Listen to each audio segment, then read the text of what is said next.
Madwar 900 tifel u tifla ħadu sehem f'konsultazzjoni wiesa bħala parti mill-proġett komunitarja imtella mill-Fondazzjoni Maltija għal ġid tas-soċjetà.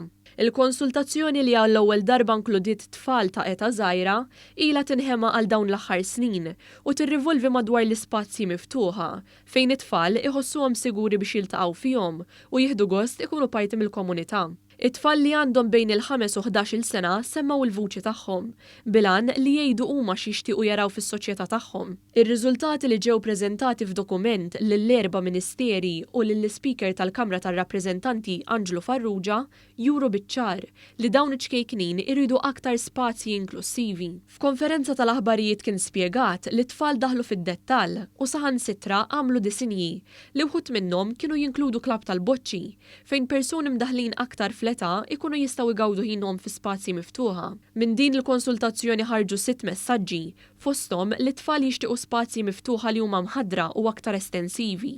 Jixtiequ wkoll spazji miftuħa b'faċilitajiet fuq ġewwa f'każ li t-temp ma jippermettix. Appellaw għal aktar siġar u aċċessibilità filwaqt li saħqu fuq l-inklusività biex dawn l-ispazji ikunu jistgħu jitgawdew minn tfal ta' kull età fejn ikunu jistgħu jiżviluppaw ħiliethom. L-Speaker tal-Kamra tad-Deputati sostna li dan id-dokument huwa wieħed importanti biex intejbu l-ħajja tal-ġenerazzjonijiet li ġejjin. Preżenti kien hemm ukoll il-President Emeritu Mary Louise Colleiro Preca li enfasizzat fuq il-parteċipazzjoni ta' tfal fis-soċjetà fejn saħansitra qalet li għandu jiġi formulat parlament ta' tfal bħalma għandhom Ċipru u l-Iskozja.